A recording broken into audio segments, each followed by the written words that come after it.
എല്ലാവർക്കും ഇന്ദ്രൻസ് എന്ന് പറയുന്ന നടൻ വളരെ ക്ലോസ് ടു ഹാർട്ട് ആയിട്ടുള്ള ഒരാളാണ്.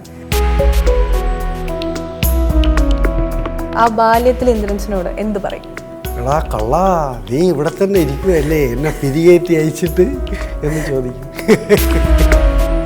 എന്നെ സംബന്ധിച്ച് നായികമാനിക്കത്തിട്ട് ദാരിദ്ര്യമുള്ള കൂട്ടത്തിൽ അറിയാമല്ലോ. അപ്പം ഞാൻ ആഗ്രഹിച്ചിരുന്ന മുമ്പേ ആഗ്രഹം ഹേമമാലിനിയുടെ കൂടെ അഭിനയിക്കണമെന്നായിരുന്നു. അത് പറ്റിയില്ല. ഇനി പറ്റൂല എന്ന് പറയാൻ പറ്റൂല, എങ്കിലും അവരുടെ കുടുംബത്തിൽ നിന്ന് തന്നെ ഒട്ടും മോശമല്ലാത്ത ഒരാളെ കിട്ടിയില്ലേ. ഇനിയും ചെയ്യാൻ വെയിറ്റ് ചെയ്യുന്ന ഒരു കഥാപാത്രം, അത് എന്താണെന്നോ ഏതാണെന്നോ ഒരു പിടിയില്ല. അത് ഓസ്കാറിലേക്ക് എത്തണം.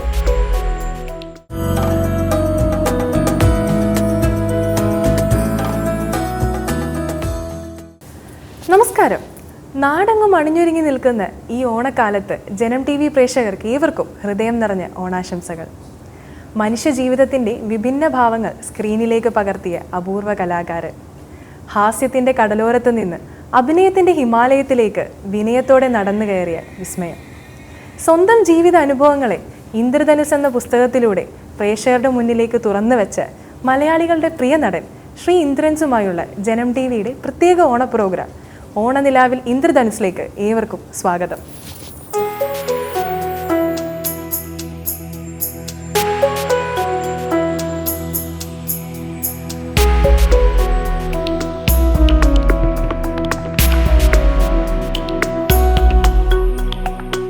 സർ നമസ്കാരം. നമസ്കാരം. അപ്പോൾ ആദ്യം തന്നെ പറയേണ്ടത്, ഇന്ദ്രധനുസ് പുസ്തകം ഞാൻ ചെറുതായിട്ടൊന്ന് വായിച്ച് ഓടിച്ചു വിടാൻ എനിക്ക് പറ്റുള്ളൂ. പക്ഷേ അത് വായിച്ച സമയത്ത് ആദ്യം തന്നെ സ്ട്രൈക്ക് ചെയ്തത് ഓണമാണ്. സാറിൻ്റെ ചെറുപ്പകാലത്തിലെ ഓണം, മലബാർ ഗ്ലോറി. അപ്പോൾ അതിനെ പറ്റിയിട്ട് എന്താണ് സാറിന് പറയാനുള്ളത്? എനിക്ക് തോന്നുന്നത് ബാല്യം ആണ് ഓണത്തിന് കൂടുതൽ കണ്ണിന് നിറവും ആനന്ദവും ഒക്കെ കിട്ടുന്നതെന്ന് തോന്നുന്നു. എന്നെ സംബന്ധിച്ചും ആ ഒരു കാലം അത്ര വളരെ കുറച്ച് സമയം എനിക്ക് അങ്ങനെ ഓടി നടന്ന് കളിക്കാനോ ബാല്യവും ഒക്കെ അനുഭവിക്കാൻ കിട്ടിയിട്ടുള്ളൂ. ആ സമയത്തുള്ള നിറം അങ്ങനെ പറഞ്ഞു എന്നേ ഉള്ളൂ. പിന്നെ അത് കഴിയുമ്പോൾ നമ്മൾ പിന്നെ കുറച്ച് എന്തെങ്കിലുമൊക്കെ ജോലിയും കാര്യങ്ങളൊക്കെ ആയിട്ട് പോകുമ്പോഴത്തേക്കും ഓണമൊക്കെ ഒരു ചടങ്ങായി മാറിപ്പോയി. ബാല്യത്തിലേ അകന്നുപോയി. അതുകൊണ്ട് വളരെ കുറച്ച് സമയത്തുള്ളൊരു ഓണം ഭയങ്കര സുഭിക്ഷമായിട്ട് ആഘോഷിച്ചിട്ടുണ്ട്. ഇന്ന് ഓണക്കാലം വരുമ്പോൾ ആ ഒരു സോപ്പിൻ്റെ മണമൊക്കെ വരാറുണ്ടോ? പിന്നെ മണമുള്ള സോപ്പ്, എണ്ണ തേച്ചൊക്കെ ഉള്ള കുളി, അതിരുകളൊന്നും ഇല്ലാതെ എല്ലാ വീട്ടിലും കയറി പൂന്നുള്ളി അത്ത വിടാൻ കൊണ്ടുവരിക, അതിന് സൗകര്യം അവർ തന്നെ ചെയ്തു തരും. അങ്ങനെ കൊത്തിക്കൊണ്ടുപോയ സോപ്പിന്റെ വിഷമവും അങ്ങനെ. വേറെ എന്തൊക്കെ ഓണത്തിന്റെ ഓർമ്മകളാണ് സാറിനുള്ളത്? ഇത് തന്നെ ഉള്ളൂ. എനിക്ക് ഒരു 3, 4, 5 ഓണമാണ് നമുക്കും എനിക്ക് ഓർമ്മയിൽ ഉണ്ടാവുന്നത്. അപ്പോഴാണ് നമുക്ക് പുതിയ ഓണക്കോടി കിട്ടുന്നതും അതിൻ്റെ മണവും നിറവും. 10 ദിവസം അത്തം തുടങ്ങുന്ന അന്ന് മുതലുള്ള മുതിർന്നവരുടെ ആഘോഷം കണ്ട് ചേച്ചിമാരുടെ കൊത്തുമ്പി തുള്ളലും മറ്റ് ഉറിയടിയും അങ്ങനെ കൗങ്ങിൽ കയറ്റം, അങ്ങനെ പല പരിപാടികളാണ്. അത് അത്രയും തന്നെയുള്ളൂ. അത് കഴിഞ്ഞപ്പോഴത്തേക്ക് പിന്നെ എൻ്റെ ബാല്യം കഴിഞ്ഞു. അതുകൊണ്ട് അത്രയും ഭയങ്കര നിറമായിട്ട് നിൽക്കൊണ്ട് ആ ഒരു ഓർമ്മയിൽ ഇപ്പോഴും നമ്മൾ ഓണം കാണുന്നുണ്ട്. പക്ഷേ പൊതുവിൽ അത് അനുഭവിക്കുന്നവരുടെയൊക്കെ രീതി മാറി, എല്ലാവരും ബിസിയായി. എങ്കിലും നമ്മളെ ഭയങ്കര അതിൻ്റെ പവർ പോവാതെ നമ്മളിപ്പോഴും ഓണം ആഘോഷിക്കുന്നുണ്ട്, നിൽക്കുന്നുണ്ടെന്നുള്ളത്. പണ്ട് കാലത്തെ ഓണവും ഇപ്പോഴത്തെ ഓണം എന്ന് പറയുമ്പോൾ അവർ ഒരുമ നഷ്ടപ്പെട്ടു എന്ന് തോന്നാറുണ്ടോ? ഇല്ല, അതങ്ങനെ പറ്റുള്ളൂ. നമുക്ക് ആ കാലമല്ലല്ലോ, അപ്പോൾ അത്രയും മാറിയില്ല. അപ്പം ഓണം തന്നെ എത്രയോ വീടുകളിൽ കൂടെ ഒരത്തം ഇട്ടാൽ മതി. അങ്ങനെ മതിലോ ഒന്നുമില്ല. അതല്ലല്ലോ ഇപ്പോൾ ഓരോരുത്തർക്കും ഓരോ അർത്ഥം കാണും. വളരെ ഒതുങ്ങി പതുങ്ങി അവരുടേതായ അർത്ഥം എന്ന് പറയുന്ന പോലെ ആയില്ല. അപ്പം ആ മാറ്റം അനിവാര്യമാണ്, നമ്മളങ്ങനെ തന്നെ. പക്ഷേ എങ്കിലും പഴയ ആൾക്കാർക്ക് പഴയത് കുറച്ചും കൂടെ ഉള്ളിലിങ്ങനെ കിടക്കും. ഇപ്പോഴത്തെ ഓണം എന്ന് പറയുമ്പോൾ നമുക്കിപ്പോൾ ഓണപ്പൂക്കളം വരെ നമുക്ക് പ്ലാസ്റ്റിക് മേടിക്കാൻ കിട്ടും. സദ്യ എന്ന് പറയുന്നത് വീട്ടിൽ വെക്കണ്ട, എല്ലാം അപ്പോൾ ആ ഒരു ടൈം ആകുമ്പം കാറ്ററിംഗ് എത്തും. അപ്പോൾ അതൊക്കെ കാണുമ്പോൾ എന്താ തോന്നാറ്? കുറച്ചുകൂടി ഈസി ആയി. അതുകൊണ്ട് അവർ ഹാപ്പിയാണ്, അതേ ഉള്ളൂ. പഴയത് നമ്മൾ പറയുമ്പോഴത്തേക്ക് വിശ്വസിക്കാം. പിന്നെ നമ്മൾ അന്ന് രാവിലെ തന്നെ ഈ അത്ത ഇടുന്നതിന് മുമ്പ് പശുക്കൾ മിക്കവാറും വീടുകളൊക്കെ കാണുമല്ലോ, ചാണകമൊക്കെ മെഴുകി ചാണകമൊക്കെ കുടഞ്ഞ് അങ്ങനെ ഒരു വൃത്തിയും ശുദ്ധിയൊക്കെ വേറെ രീതിയിലാണ്. ഇപ്പം അതല്ല അപ്പോൾ അതുകൊണ്ട് തന്നെ നമ്മൾ പറഞ്ഞാൽ തന്നെ ചിലപ്പോൾ കുട്ടികൾക്ക് കഥ കേൾക്കുന്ന പോലെ അത് കേട്ടിരിക്കും, ചിലതിപ്പോൾ വിശ്വസിക്കുകയില്ല. അത് കാണുമ്പോൾ എന്തെളുപ്പമാണ് ഇപ്പോഴത്തെ ഓണമെന്ന് തോന്നുന്നു. വളരെ സിമ്പിളാണ്, ആരും അതിനുവേണ്ടി ഓടുന്നില്ല. ഇത്തിരി സമയം മതി, തലേദിവസം വരെയും ജോലി ചെയ്ത് ഓടി വന്ന് നേരെ കൊള്ളുമ്പോൾ അത്തം റെഡി, ഭക്ഷണം റെഡി, ഒന്ന് ഫോൺ ചെയ്താൽ സദ്യ റെഡി, അങ്ങനെ സമയമില്ല. അതുകൊണ്ട് അന്നങ്ങനെയല്ലല്ലോ. ഇന്ദ്രധനുസ് പുസ്തകത്തിനെ പറ്റി പറയുമ്പോൾ അപ്പോൾ അതിൻ്റെ എഴുതിയൊരു കഥ അല്ലെങ്കിൽ എന്താ പറയുക അതിലേക്ക് എത്തിയത് എങ്ങനെയായിരുന്നു? സാറിൻ്റെ ഭയങ്കര ആഗ്രഹമായിരുന്നോ ഞാൻ അങ്ങനെ ഒരു പുസ്തകം എഴുതണമെന്ന്? അല്ല, അങ്ങനെയല്ല. അങ്ങനെ ഒരിക്കലും എഴുതാനുള്ള അതിൻ്റെ അത്രയ്ക്കുള്ള അറിവൊന്നും അല്ലല്ലോ. അതുകൊണ്ട് അങ്ങനെയൊന്നും ചിന്തിച്ചിട്ടില്ല. നമ്മൾ വായിക്കും ചെറുതിലെ തന്നെ. നമുക്ക് പിന്നെ സ്കൂളിൽ വിട്ടപ്പോഴും മുതൽ വായിക്കുന്നുണ്ട്. മാസികകളും വീക്കിലിയും പത്രവും ഉള്ളെടുത്ത് പോയിരുന്നോ, സമയം കിട്ടുമ്പോൾ വായനശാലയിൽ പോയോ വായിക്കാൻ പറ്റാത്ത പുസ്തകം നോക്കി നിൽക്കുകയോ അങ്ങനെയൊക്കെ ചെയ്തിട്ടുണ്ട്. അതൊരു കൊതിയായിരുന്നു. പിന്നെ പിന്നെ പിന്നെ പിന്നെ നമ്മൾ അതിലോട്ടങ്ങ് ആയപ്പോഴത്തേക്ക് നമുക്ക് കുറച്ചൊക്കെ നമുക്ക് ആ ഒരു ഇരുട്ടൊക്കെ കണ്ണത്ത് ഒരു വിധമൊക്കെ കാണാം അങ്ങനെയൊക്കെ പിന്നെ ജോലിയിലൂടെ സഞ്ചരിക്കുമ്പോൾ ഇദ്ദേഹം ഈ പറഞ്ഞ ഓണത്തിൻ്റെ മാറ്റം വന്നതുപോലെ എല്ലാം മാറിയില്ലേ. അപ്പോൾ പണ്ടുള്ള ഈ ജൗളിക്കട എന്ന് പറയും, ബാർബർ ഷോപ്പ്, തയ്യക്കട, പലവ്യഞ്ജനക്കട, അതൊക്കെ മാറി ഭയങ്കര വേറെ ആയില്ലേ.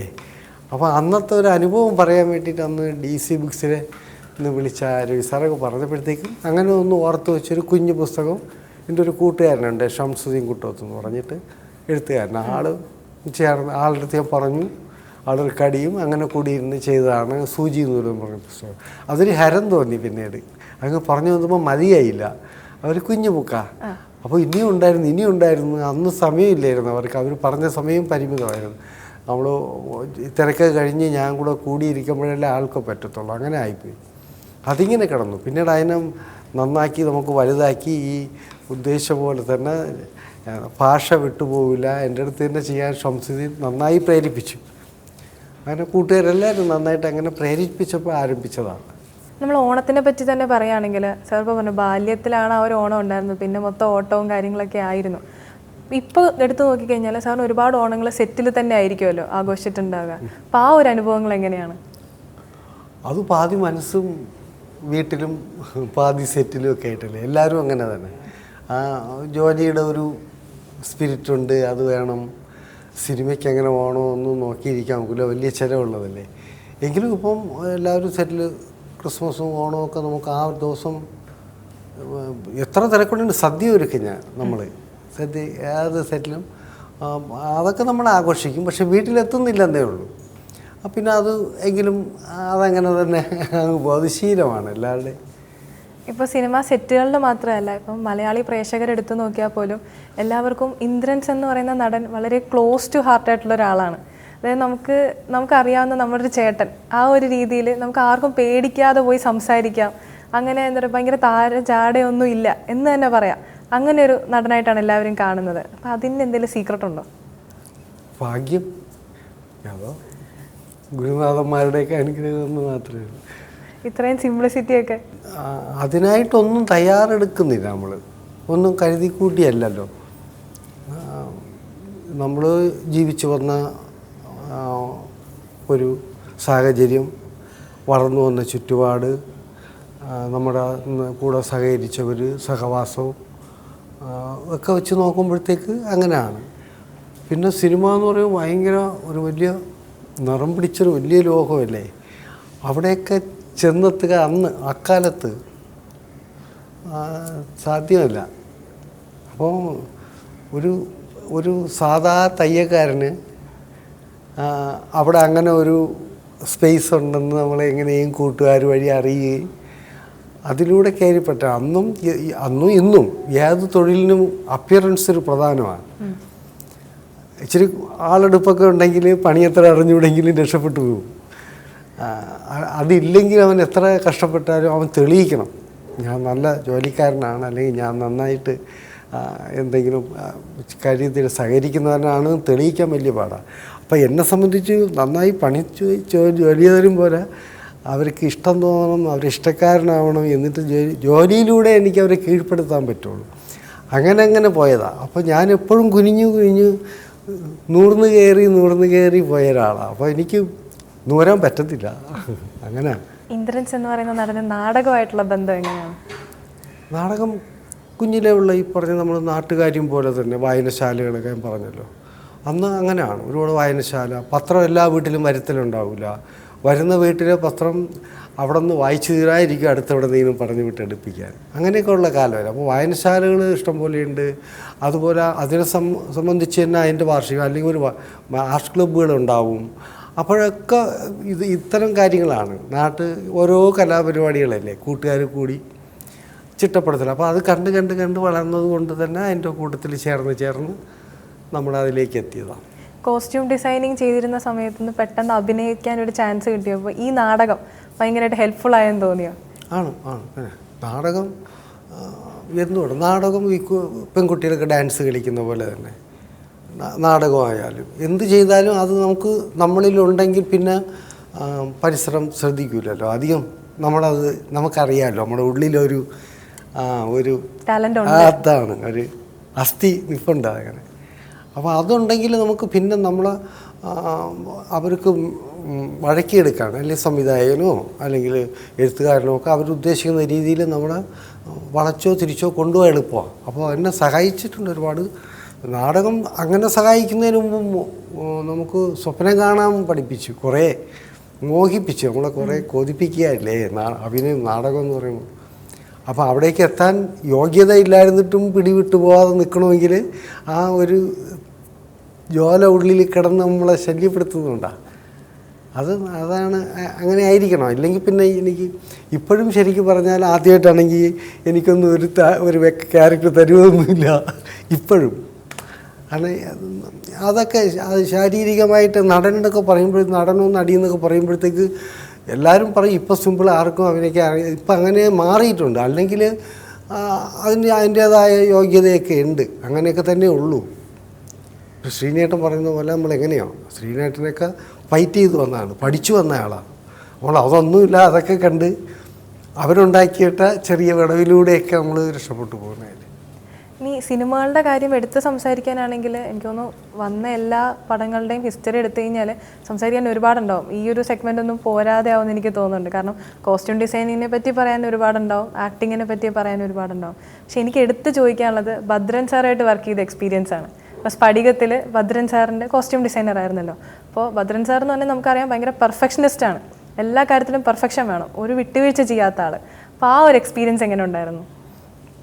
ഭദ്രൻ സാറിൻ്റെ അടുത്ത് എത്തുമ്പോഴേക്കും ഞാൻ ഒരുവിധം സിനിമയുടെ അല്ലെങ്കിൽ കോസ്റ്റ്യൂമിനെ കുറിച്ച് കുറേ നല്ല ഡയറക്ടർമാരുടെയൊക്കെ വർക്ക് ചെയ്ത് അത്യാവശ്യം യോഗ്യത നേടിയിരുന്നു. ഒരു കോൺഫിഡൻസ് ഒക്കെ പത്മനാഭ സാറിൻ്റെ കൂടെ SB സാറിൻ്റെ കൂടെ ഒക്കെ വർക്ക് ചെയ്തിരുന്നു. അപ്പോൾ അതുകൊണ്ട് തന്നെ സാറിൻ്റെ അടുത്തേക്ക് എത്തുന്നതിന് മുമ്പൊരു ചങ്കിടിപ്പുണ്ടായി. സാറിന് ഒരു സാധ്യത ഉണ്ടെന്ന് ഗാന്ധിമതി ബാലൻ സാറാണ് അവിടെ കൊണ്ട് ആക്കുന്നത്, അതിലേക്ക് എത്തിക്കുന്നത്. അപ്പോഴത്തന്നെ എനിക്കറിയാം ഇത് കുഴപ്പമാണ്, ആളങ്ങനെ ഭയങ്കര അവിടെ വർക്ക് ചെയ്തിട്ടുള്ള അസിസ്റ്റൻറ്റ് ഡയറക്ടർമാരോ അല്ലെങ്കിൽ കോസ്റ്റ്യൂമറോ മേക്കർമാരോ പറഞ്ഞ് ഞാൻ കേട്ടിട്ടുണ്ട്. അങ്ങനെ എളുപ്പമല്ല, ഭയങ്കര നന്നായിട്ട് ശ്രദ്ധിച്ച് നിൽക്കേണ്ട ഇടമാണെന്നറിയാം. പിന്നെ മോഹൻലാലിനൊക്കെ പോലുള്ള സൂപ്പർ സ്റ്റാർ പടങ്ങളാണ്, അതും പേടിയായിരിക്കും. ഞാൻ നേരം കൊണ്ട് കുഞ്ഞു കുഞ്ഞു പടങ്ങൾ ചെയ്യും. അപ്പോൾ ഒത്തിരി ഉള്ളിൽ നമുക്ക് കനം കുറവാണ്, അതാവുമ്പോഴേ പെട്ടെന്ന് തീർത്ത് പോവാം. അതുകൊണ്ട് അങ്ങനെ ചെയ്യണം. പക്ഷേ ഇതിൽ എനിക്ക് അഭിനയിക്കാനൊരു റോളുണ്ട്, നിനക്ക് നീ അത് കോസ്റ്റ്യൂം ചെയ്യണേ, നിനക്ക് അഭിനയിക്കാനൊരു റോളുണ്ടെന്ന് ബാലൻ സാർ പറഞ്ഞു. അങ്ങനെയാണ് അതിൽ പോകുന്നത്. അത് സാറിൻ്റെ കുറച്ച് നമ്മളൊരു മുൻധാരണ ഉള്ളതുകൊണ്ട് സാർ ഉദ്ദേശിക്കുന്നതും നന്നായി ആളുടെ ഇഷ്ടം എന്താണെന്ന് പഠിക്കുക, അതിനനുസരിച്ച് നിൽക്കുക എന്നുള്ളതാണ്. അത് നമുക്ക് ഒരുപാട് ബുദ്ധിമുട്ടേണ്ടി വന്നില്ല, പക്ഷേ അധികം ജോലി ചെയ്യേണ്ടി വരും. ഇഷ്ടപ്പെടുത്തലുണ്ടല്ലോ, അതിനുവേണ്ടി തയ്യാറായി നമ്മൾ നിന്നു. അത് നമുക്കും ഇഷ്ടമാവും. പുള്ളി ഉദ്ദേശിക്കുന്നതും അത് ചെയ്തു വരുമ്പോഴത്തേക്കും നമുക്കും തൃപ്തിയാവും. അയ്യോ ഇതായിരുന്നു ചെയ്തു വരുമ്പോഴത്തേക്ക് അത് ഒരു വലിയ ഒരു അന്വേഷണം പോലെയായിരുന്നു. സ്പടികത്തിലെ എല്ലാ ക്യാരക്ടേഴ്സിൻ്റെയും ഡ്രസ്സ് എല്ലാവരും ശ്രദ്ധിച്ചിട്ടുണ്ട്. ഇപ്പോൾ ആടുതോമയുടെ ഒരു കോസ്റ്റ്യൂം സെപ്പറേറ്റ് ഡിഫറെൻ്റ് തന്നെയാണ്. അപ്പോൾ അതിനെന്തെങ്കിലും സജഷൻ തന്നിട്ടുണ്ടായിരുന്നോ? ഇല്ല സാർ പറയും, നമ്മൾ ഒന്നിന് 9 കാണിക്കണം, അങ്ങനെ ചെയ്ത് തൃപ്തി വെച്ചാൽ അപ്പോൾ കാണാത്തൊരു രീതിയിലാണ് സ്റ്റൈലൊക്കെ പിടിച്ചേക്കുന്നത്. പക്ഷെ അതിന് നമ്മൾ സാറ് പറയുമ്പോഴേ അതിന് ഒന്നല്ലെങ്കിൽ ഒന്നൊരു ഓപ്ഷൻ കൊടുക്കണം. അത് നമ്മുടെ ജോലിയാണല്ലോ. അപ്പോൾ കൊടുക്കും. സാറ് തൃപ്തിയായ ഭയങ്കര സ്നേഹമാണ്, പിന്നെ സന്തോഷമാണ്, പിന്നെ അപ്രിസിയേഷൻ കിട്ടിയ വല്ല മൊമെന്റ് ഉണ്ടോ? അത് ഭയങ്കരമായിട്ടോ, ഒന്നിനും കുറയ്ക്കില്ല. ശകാരിക്കുന്നതിനും കുറവുണ്ടാവില്ല, അഭിനന്ദിക്കുന്നതിനും കുറവുണ്ടാവില്ല. അതങ്ങനെ. അഭിനയിക്കാൻ എനിക്ക് എൻ്റെ ആദ്യത്തെ ഷോട്ട് എനിക്കൊരു വേഷമുണ്ടെന്ന് പറഞ്ഞാൽ അതിങ്ങനെ നീണ്ടു പോവുക. കുറേ ദിവസമായിട്ട് എൻ്റെ ഷോട്ട് വരുന്നില്ല. അപ്പം ഞാൻ ആദ്യമേ എനിക്കുള്ള കുപ്പായം തെച്ച് റെഡിയാക്കി വെച്ചിട്ടുണ്ട്. സെറ്റിൽ നോക്കാൻ അസിസ്റ്റൻസും ഒക്കെ റെഡിയാണ്. ഞാൻ എന്നെ ഫ്രീ ആക്കി വിട്ടിന് അളിയൻ ജയനും കൂടെ അങ്ങനെ നിൽപ്പുണ്ട്. പക്ഷേ ആദ്യത്തെ ഒരു സീന് എടുത്തു കഴിഞ്ഞപ്പോൾ എന്നെ വിളിച്ചിട്ട് നന്നായിരുന്നടാ എന്നൊക്കെ തോളിൽ തട്ടി. പിന്നെ ക്യാമറ വില്യം സാറായിരുന്നു. വില്യം സാറും വന്നിട്ട്, വില്യം സാറും മറ്റൊരു പെർഫെക്ഷനിസ്റ്റാണ്. അയ്യോ ഭയങ്കര. വില്യം സാറ് പിന്നെ മുഖത്ത് നോക്കിയാൽ ഒന്നും അറിയാൻ നോക്കില്ല. സാറിൻ്റെ റിയാക്ഷനെല്ലാം മനസ്സിലാണ്. സുരേന്ദ്രൻ റൂമിലോട്ട് വരണേ എന്ന് പറഞ്ഞു. ഞാൻ റൂമിൽ ചെന്നപ്പോഴത്തേക്ക് എനിക്ക് സമ്മാനമൊക്കെ തന്നു. എനിക്ക് 100 രൂപ സമ്മാനമൊക്കെ തന്നു. നീ നല്ല വലിയ നടനാവടാ, നീ ഗംഭീരമാണ്, നന്നായിരുന്നു. എൻ്റെ എന്തോ ക്യാരക്ടറിൻ്റെ പേര് പറഞ്ഞു. എൻ്റെ കോയ കലയ്ക്ക് അതാ, എനിക്ക് തെറ്റിയില്ല. ഞാൻ ആദ്യം പറഞ്ഞു നീ ഉണങ്ങി ചുരുണ്ട് ഒതുങ്ങിയൊക്കെ നിന്നപ്പോഴത്തേക്ക് ഞാൻ പറഞ്ഞു, ഞാൻ ഗാന്ധിക്കുട്ടൻ്റെ അടുത്ത് പറഞ്ഞു, വേറെ ആയാലും കണ്ടു വെച്ചാൽ അവനെ കൊണ്ട് പറ്റുമെന്ന് തോന്നുന്നില്ല എന്നൊക്കെ പറഞ്ഞു. പക്ഷേ നീ ചെയ്തപ്പോൾ നന്നായി എന്നൊക്കെ പറഞ്ഞു. വെള്ളത്തിൽ വീണ ഷോട്ടൊക്കെ എടുത്തപ്പോഴത്തേക്കും നമ്മളിങ്ങനെ അങ്ങനെ നിൽക്കുമ്പോഴത്തേക്ക് സാറിനൊരു ശങ്ക തോന്നിയിരുന്നു, നടക്കുമോ ഇവനെ കൊണ്ട് താങ്ങുമെന്നൊക്കെ തോന്നി കാണും. അതാ സാറ് വിളിച്ചിട്ട് അങ്ങനെ അഭിനന്ദിച്ചു. പിന്നീട് ഇതിൻ്റെയൊക്കെ അവസാനം എന്ന് പറഞ്ഞാൽ ഡബ്ബിങ്ങിന് ഷൂട്ടിങ് കഴിഞ്ഞ് ഡബ്ബിങ് 2 വർഷം കഴിഞ്ഞ് ആ പടം ഇറങ്ങുന്നതാണ്. അതിനിടയ്ക്ക് പല ഘട്ടവും പല മാറ്റങ്ങളും കാമറാമാന്മാർ അങ്ങനെ ഒരു ഡബ്ബിങ് സമയമായപ്പോഴത്തേക്കും ഞാനിവിടെ ഭയങ്കര തറതൊടാത്ത നടനായി. അപ്പോഴത്തേക്കും CID ഉണ്ണികൃഷ്ണനും അങ്ങനെയുള്ള പടങ്ങളൊക്കെ ഇറങ്ങിക്കഴിഞ്ഞു. കുറേ പടങ്ങൾ ഇറങ്ങി. അപ്പോഴത്തും സ്പടിക ഇറങ്ങാതിരിക്കണല്ലോ, ആദ്യം ചെയ്ത വലിയ ക്യാരക്ടറാണ്. ഇപ്പോൾ ഇവിടം വരെ എത്തി നിൽക്കുമ്പോൾ സാറിന് ഫീൽ ചെയ്യുന്നുണ്ടോ സക്സസ്സിലേക്ക് എന്തെങ്കിലും ഷോർട്ട് കട്ട് ഉണ്ടെന്നോ, അങ്ങനെ എന്തെങ്കിലും ഫീൽ ചെയ്യുന്നുണ്ടോ? ജീവിത വിജയത്തിലേക്കൊരു ഷോർട്ട് കട്ട്, ജീവിത വിജയമാണെങ്കിൽ ഷോർട്ട് കട്ടില്ല. അതിന് നേര് വഴി, അത് മുള്ളും മലരും ഒക്കെ ഉള്ളതായിരിക്കും. അത് അതിജീവിക്കൽ തന്നെയുള്ളൂ ജീവിത വിജയം.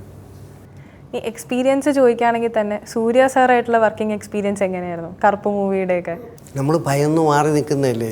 മറ്റു ഭാഷാ സിനിമ എന്ന് പറഞ്ഞാൽ നമുക്ക് ചിന്തിക്കാൻ പറ്റാത്ത ചിലവ് ചെയ്ത് വലിയ സിനിമ, ലോകം പൂര അവരുടെ സിനിമ ഓടുന്നുണ്ട്. നമുക്കൂടെ നമ്മളെ ഇട്ടാവട്ടത്തല്ലേ ഉള്ളൂ, ആയിരുന്നുവല്ലോ. ഇപ്പം മാറിയിട്ടുണ്ട്. അങ്ങനെ നിൽക്കുന്നിടത്തുനിന്ന് അവിടുത്തെ ഒരു സൂപ്പർ സ്റ്റാറിൻ്റെ പടത്തിനെ വിളിക്കുക, പേടിയുണ്ടെങ്കിലും ആദ്യം കയറി ചാടി ഓക്കെ പറയുക, അങ്ങനെയൊക്കെയുള്ളൊരവസ്ഥയില്ലേ. പിന്നെ ആ ദിവസം ആവണവരെ ഇങ്ങനെ വെള്ളം ദാഹിക്കും, കുടിക്കണോ വെള്ളമല്ല ദാഹം, പിന്നെ എന്തോ വെപ്രാളം, അങ്ങനെയൊക്കെ ഒരു അവസ്ഥയുണ്ടല്ലോ. അതായിരുന്നു ആദ്യം. അങ്ങനെ കൂടെ ചേർന്നുള്ള അദ്ദേഹമായിട്ടുള്ള ഷോട്ട് എടുക്കുന്നവരും അത് തന്നെയായിരുന്നു. ടെൻഷനായിരുന്നു. വേണ്ടായിരുന്നു, നമുക്കവിടെ വേറെ പടം ഉണ്ടായിരുന്നു, വേണ്ടായിരുന്നു, ഇങ്ങനെ തന്നെ നോക്കിക്കൊണ്ടിരുന്നു. ആളെ കണ്ടപ്പോഴത്തേക്കും ആൾ വന്ന് നമ്മളെല്ലാ സങ്കല്പവും തെറ്റിച്ചിട്ട് പതിഞ്ഞ് ആൾ വരുമ്പോൾ ഇനി എന്തോ ആവും. ഞാൻ എൻ്റെ ഡയലോഗും പഠിച്ച്, അത്രയും ഡയലോഗ് ഇല്ലെങ്കിലും കോമ്പിനേഷൻ എന്ന് പറയുമ്പോഴത്തേക്ക് നമുക്ക് വ്യക്തിയെ മറന്ന് നിൽക്കേണ്ട ഒരു മൂഡിലേക്ക് വരണ്ടേ. അത് അങ്ങനെ പറ്റാതെ നിൽക്കുമായിരുന്നു. അങ്ങനെ എപ്പോഴും വന്നിട്ടായ നമ്മൾ ഇരുന്നിടത്തേക്ക് ഓടി വന്ന് പരിചയപ്പെടാൻ. ഒരു കുഞ്ഞാൾ പാവം, ഭയങ്കര. ഇപ്പോൾ സീരിയസ് റോളുകൾ ഒരുപാട് ചെയ്യുന്നുണ്ട്. പക്ഷേ ഈ ഹാസ്യം ചെയ്തിരുന്ന സമയത്ത് നമുക്ക് ആൾക്കാരെ ചിരിപ്പിക്കുക എന്ന് പറയുന്നത് ഭയങ്കര ഒരു പാടായിട്ടുള്ളൊരു ടാസ്ക് അല്ലേ? അതായത് നമ്മൾ ഉപയോഗിക്കുന്ന ആ ഒരു ഹാസ്യം ആൾക്കാർക്ക് വർക്കാകുമോ ഇല്ലയോ എന്നുള്ളത് നമുക്ക് ഒരു ഉറപ്പും ഇല്ലാത്തതാണ്. ഇപ്പോൾ തിയേറ്ററിൽ അത് വന്നു കഴിയുമ്പോൾ പ്രേക്ഷകർ ചിരിക്കുമോ എന്ന് നമുക്കറിയില്ല. അപ്പോൾ ആ ഒരു സമയത്ത് എങ്ങനെയാണ് അത് പ്രിപ്പയർ ചെയ്യാറ്? നമ്മളിത് ആസ്വദിക്കുന്നതല്ലേ. അപ്പോൾ നമ്മൾ ചെയ്യുമ്പോഴോ ഒരു സീന് ഡയറക്ടറോ എഴുത്തുകാരനോ പറയുമ്പോഴോ നമുക്ക് ചിരി വന്നാൽ അത് നല്ലതാണ്. അപ്പോൾ നമുക്ക് അതിൻ്റെ മുകളിൽ ഇങ്ങനെ പിടിച്ച് കയറാം, വലുതാക്കാം. അതില്ലെങ്കിൽ പിന്നെ അതിൻ്റെ പുറത്ത് എന്ത് ചെയ്തിട്ടും കാര്യമില്ല. ഇത് പറഞ്ഞിട്ട് അവർ തന്നെ ചിരിക്കുകയാണെങ്കിൽ അവരെ തിരുത്താനും പറ്റില്ല. ഇത് വേണോ, ഇത് കൊള്ളൂല എന്ന് എങ്ങനെ പറയും? കാരണം ആൾ പറഞ്ഞിട്ട് ഭയങ്കരമായിട്ട് ചിരിക്കുകയല്ലേ. അവിടെയൊക്കെ നമ്മൾ ചീഞ്ഞു പോകും, പിന്നെ ചെയ്തിട്ട് പോവുക എന്ന് മാത്രമേ ഉള്ളൂ. അല്ലാതെ കേൾക്കുമ്പോഴറിയാം നമുക്ക് ചിരിക്കാമെന്ന് പറഞ്ഞാൽ നമ്മൾ ആ അഭിനയിക്കുന്ന ദിവസം അന്ന് രാത്രി ഒന്ന് ഉറങ്ങിയിട്ട് ഉറക്കത്തിൽ നമ്മളും ചിരിക്കും, അതിനെ ഒന്നുകൂടെ എടുപ്പിക്കണം. കാലത്ത് വന്നിട്ട് പിന്നെ ആ സീൻ ചെയ്ത കൂട്ടുകാരുമായിട്ട് ഒന്നുകൂടെ ചർച്ച ചെയ്യും, നമുക്ക് ഒന്നുകൂടെ മാറ്റിയെടുക്കാം, നമുക്ക് സാറിൻ്റെ അടുത്ത് പറയാം, എന്നിട്ട് അത് നമുക്ക് ഇങ്ങനെ ചെയ്യാം, അങ്ങനെയൊക്കെ ചെയ്തിട്ടുണ്ട്. അപ്പോൾ അതിൽ എന്തായാലും ക്യാരക്ടർ സീരിയസ് വേഷമായാലും കോമഡി ആയാലും നമ്മുടെ ജീവിത രീതിയുമായിട്ട് പൊരുത്തപ്പെട്ട് വന്നാൽ അത് ചിരിക്കാനുണ്ടെങ്കിൽ ചിരിക്കുകയും ചെയ്യും, അല്ലാതെ വേദനിക്കുകയും ചെയ്യും. അതിന് കോമഡിക്കായിട്ടൊന്നും ചെയ്യേണ്ടതില്ല എന്നുള്ളതാണ്. ഇപ്പോൾ ഹോമിലെ ഒലിവർ ട്വിസ്റ്റ് എന്ന് പറയുന്ന കഥാപാത്രം ഇപ്പം മലയാളികൾക്ക് എല്ലാവർക്കും അടുത്തറിയാൻ പറ്റും. നമ്മുടെ വീട്ടിലെ അച്ഛൻ, അതായത് ഇപ്പോൾ ഫോൺ ഉപയോഗിക്കാനായിട്ട് മക്കളോട് സംശയങ്ങൾ ചോദിക്കുന്നു. അപ്പോൾ ആ ഒരു പുതിയൊരു ജെൻസി വേൾഡിലേക്ക് അഡാപ്റ്റ് ആകാത്ത ഒരു അച്ഛൻ്റെ ഒരു കഥാപാത്രം തന്നെയാണ്. അപ്പോൾ അത് ചെയ്തപ്പോൾ എത്രത്തോളം പ്രിപ്പയർ ചെയ്തായിരുന്നു? ഒന്നും ചെയ്തില്ല, അങ്ങനെ ചെയ്യാത്ത കാര്യം എന്ന് വെച്ചാൽ നമ്മുടെ ഈ റോജിൻ തോമസ് അദ്ദേഹം തിരുവനന്തപുരത്താണ് ആളുടെ പപ്പയും മമ്മയൊക്കെ ഉള്ളത്. അപ്പോൾ എനിക്ക് തോന്നുന്നത് അദ്ദേഹം ഈ കഥ പറയുമ്പോൾ തന്നെ പപ്പയുടെയൊക്കെ ക്യാരക്ടറാക്കി വെച്ചിട്ടാണ്. കുറേ അദ്ദേഹത്തിൻ്റെ തന്നെ പപ്പയുണ്ട് അതിൽ, അദ്ദേഹത്തിൻ്റെ തന്നെ കൂട്ടുകാരുണ്ട്, അങ്ങനെയാണ്. അപ്പോൾ അത് ജീവിതം കണ്ടു പഠിച്ചിട്ട് അങ്ങനെ ചെയ്തിട്ട് എനിക്ക് അങ്ങനെ പറഞ്ഞില്ലൊരു ഇങ്ങനെ ഒരു സാധനം നമുക്ക് ചെയ്യാവോ, ഈ സ്ക്രിപ്റ്റ് ഒന്ന് വായിച്ചു നോക്കുമെന്ന് പറഞ്ഞിട്ടാണ് എനിക്കത് കിട്ടുന്നത്. അത് വായിച്ച ഒരു വൈകുന്നേരത്തോ ഭക്ഷണം കഴിക്കാനുള്ള സമയത്തൊക്കെയാണ്. പക്ഷേ എനിക്കത് തീർക്കാതെ നിർത്താൻ പറ്റിയില്ല എന്നാണ്. അത്രയും അത്ര സുഖമുള്ളൊരു സ്ക്രിപ്റ്റായിരുന്നു. അപ്പോൾ അതിൽ ഞാൻ തയ്യാറെടുത്താൽ ചിലപ്പോൾ വേറെ റൂട്ടായി പോകും. ഒന്നും ചെയ്തില്ല. വിധേയനായി ഞാൻ. ആ ഡയറക്ടർക്ക് വശംവദനായി എന്ന് മാത്രമേ ഉള്ളൂ. ഞാനുണ്ടായിരുന്നു ആ കഥാപാത്രത്തിൽ. കുറേയൊക്കെ മൊബൈലായിട്ടായാലും അല്ലാതായാലും നമ്മുടെ അംശം അതിലുണ്ട്. അപ്പോൾ അങ്ങനെ അനുസരിച്ചതേ ഉള്ളൂ. റോജിൻ്റെ തന്നെ കഥാപാത്രങ്ങളാണ്.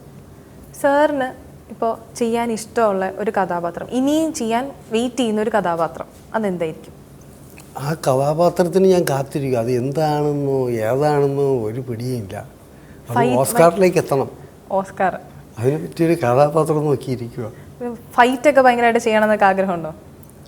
പിന്നെ ആഗ്രഹം അല്ല, അഭിനയം ക്യാരക്ടർ മാറി ചെയ്യാൻ ആഗ്രഹമാണ്. അതിന് ഫൈറ്റായാലും എന്തായാലും നമ്മൾ ചെയ്യും. സാറിൻ്റെ ഇപ്പോൾ ഇറങ്ങിയ സിനിമയിലെ ചിന്ന ചിന്ന ആസെ ഒരുപാട് എന്താ പറയുക, ജനങ്ങൾക്ക് ഒരുപാട് ഇഷ്ടപ്പെട്ട ഒരു സിനിമയായിരുന്നു. അപ്പോൾ ആ സിനിമയുടെ കഥ എന്ന് പറയുന്നത് വാരണാസി ബേസ്ഡ് ആണ് പോകുന്നത്. അപ്പോൾ വാരണാസി പോയൊരു എക്സ്പീരിയൻസ് എങ്ങനെ ഉണ്ടായിരുന്നു? നല്ലതായിരുന്നു. വാരണാസി ഞാൻ കേട്ടിട്ടല്ലേ ഉള്ളൂ. ഭയങ്കര ഗംഗ, ഞാൻ ആദ്യമായിട്ടാണ് ഗംഗയും അതിൻ്റെ കരയിലും. അപ്പോൾ അതിൻ്റെ ഡയറക്ടർ കുട്ടി വന്നിട്ട് വർഷ ഒന്ന് കഥ പറഞ്ഞപ്പോഴത്തേക്ക് ഫുള്ള് അവിടെ തന്നെയാണ്. അപ്പോൾ ഒരുപാട് നാൾ അവിടെ നിൽക്കണ്ടേ എന്നൊക്കെ ചോദിച്ചപ്പോഴത്തേനും അത്രയും തീരുന്നവരെ നമ്മളിവിടെ നിൽക്കണം. ഞാൻ പോയിട്ടുമില്ലല്ലോ. അപ്പോൾ അത് കഥയും സ്ഥലം കാണാൻ മാത്രമല്ല, കഥയും ഭയങ്കര ക്യൂട്ടായിരുന്നു. പിന്നെ അവരാദ്യം പറഞ്ഞു എന്നെ കൊതിപ്പിച്ചത് നായികയുടെ കാര്യമാണ്.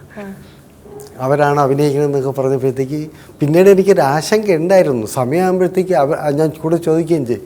എനിക്കിതുപോലെ പല പടങ്ങളിലും വിളിച്ചിട്ട് പല പേരും പറയും. അവസാനം വരുമ്പോൾ ആരെങ്കിലുമൊക്കെ ആയിരിക്കും, അവരൊന്നും കിട്ടുമൊന്നുമില്ല. അതുപോലെ ഇത് അവർ വരുമോ, അവരുടെ അടുത്ത് പറഞ്ഞോ? ഇല്ല, അവർ പറഞ്ഞു റെഡിയാന്നൊക്കെ പറഞ്ഞു.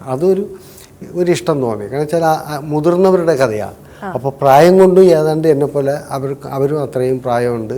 അപ്പോൾ അവരുടെ ആദ്യം കൂടുതൽ അഭിനയിക്കേണ്ടതില്ല. അങ്ങനെയൊക്കെ ഒരു കൊതിച്ചിട്ട് പോയത് തന്നെയാണ്.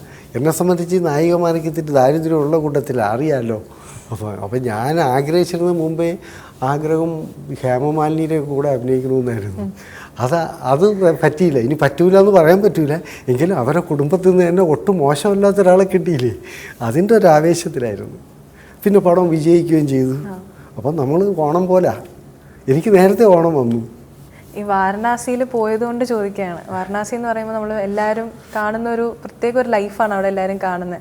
അതായത് എൻഡ് ഓഫ് ലൈഫ് എന്നാണ് പറയുന്നത് എല്ലാവരും. അവിടെ ജീവിതം അവസാനിക്കുന്നു, അതിനുശേഷം വേറൊന്നും ഇല്ല. ഇപ്പം ഗംഗയിൽ പോയി മുങ്ങി എഴുന്നേറ്റാൽ നമ്മുടെ സകല പാപങ്ങളും തീരുന്നു എന്ന് പറയുന്നത്. അപ്പോൾ അവിടെ കണ്ട കാഴ്ചകൾ എങ്ങനെയായിരുന്നു? അവിടെ കാഴ്ച വ്യത്യാസം തന്നെയാണ്. കാരണം നമ്മളും എല്ലാവരും പറയുന്ന പോലെ അവിടെയാണ് ഇങ്ങനെ ശവങ്ങളെ കത്തിക്കും, എപ്പോഴും ഇങ്ങനെ ശവം എരിഞ്ഞുകൊണ്ടിരിക്കും, പകുതി കത്തിക്കും, തള്ളി ഗംഗയിലേക്ക് ഒഴുക്കും, ഇങ്ങനെ ബോഡി ഒഴുകി പോകും, ഇങ്ങനെയൊക്കെ കേട്ടിട്ടുണ്ട്. ചില പടങ്ങളിലൊക്കെ കാണുകയൊക്കെ ചെയ്തിട്ടുണ്ട്. അതുകൊണ്ട് എനിക്കതൊരു അറപ്പും പേടിയൊക്കെ ഉണ്ടായിരുന്നു. അതെങ്ങനെ ആയിരിക്കും, അങ്ങനെ നമുക്കല്ലാതെ തന്നെ ഒരു കത്തുമ്പം എന്തെങ്കിലും ഒരു മരണാനന്തര ചടങ്ങിന് പോയാൽ തന്നെ അതിനു മുമ്പേ ഞാനോടൊന്ന് പോയി കളയും. അത് കാണാൻ ഭയങ്കര ആദ്യമാണ്. അപ്പോൾ ഇതെങ്ങനെ കാണുമെന്നൊക്കെ ആയിരുന്നു. പക്ഷെ അങ്ങനെ ഒന്നുമില്ല കേട്ടോ. അവിടെ ഭയങ്കര ഉണ്ട്. ആ ശിവക്ഷേത്രത്തിൻ്റെ അടുത്ത് ഒരു മണികർണിക എന്ന് പറഞ്ഞ സ്ഥലത്ത് അത് എല്ലായിടത്തുനിന്നും കൊണ്ടുവരും. ആചാരപ്രകാരം മര്യാദയ്ക്ക് തന്നെ അതൊക്കെ നടക്കുന്നുണ്ട്. പക്ഷെ അല്ലാത്ത ഏരിയയിലുണ്ട്. പക്ഷെ അതൊന്നും അധികം ഈ പടത്തിൽ കാണിച്ചില്ല. അതിനൊരു പ്രത്യേകത എനിക്ക് ഈ ഡയറക്ടർ അടുത്ത് എനിക്കും തോന്നിയൊരു ഇഷ്ടമെന്ന് വെച്ചാൽ അങ്ങനെയുള്ളിടമല്ല, വളരെ മനോഹരമായിട്ട് ആ ക്യാമറമാനും കൂടെ ചേർന്നിട്ട് അതിന് ഏറ്റവും മനോഹരമായ പ്രദേശത്തൊക്കെയാണ് ഷൂട്ടിംഗ് വെച്ചതും. ക്രൗഡുള്ള സ്ഥലവും അവരെയൊക്കെ നിയന്ത്രിക്കുകയും വേണം. അങ്ങനെ നല്ല വൃത്തിയുള്ള ഫ്രെയിമൊക്കെ വെച്ച് നല്ല വൃത്തിയുള്ള ഒരു വാരണാസിയാക്കി ഷൂട്ട് ചെയ്തു. സാറിനിപ്പോൾ ഇത്തവണത്തെ ഓണം എങ്ങനെയാണ്? ഇത്തവണ വീട്ടിൽ തന്നെ നിൽക്കണമെന്നാണ്. വീട്ടിൽ തന്നെ ഉണ്ടാവും. ഓണം വീട്ടുകാരും ഒക്കെ ഒത്തായിരിക്കും. പുരസ്കാരങ്ങളുടെ തിളക്കത്തേക്കാൾ സ്നേഹത്തിൻ്റെയും ലാളിത്യം കൊണ്ടും മലയാളി മനസ്സുകളിൽ ഇടം നേടിയ ഇന്ദ്രൻ സാറിന് ഒരുപാട് നന്ദിയുണ്ട്. നന്ദി. Thank you. ഓണനിലാവിൽ ഇന്ദ്രധനുസ് ഇവിടെ പൂർണ്ണമാകുന്നു. ജനം TV യുടെ എല്ലാ പ്രേക്ഷകർക്കും ഹൃദയം നിറഞ്ഞ ഓണാശംസകൾ.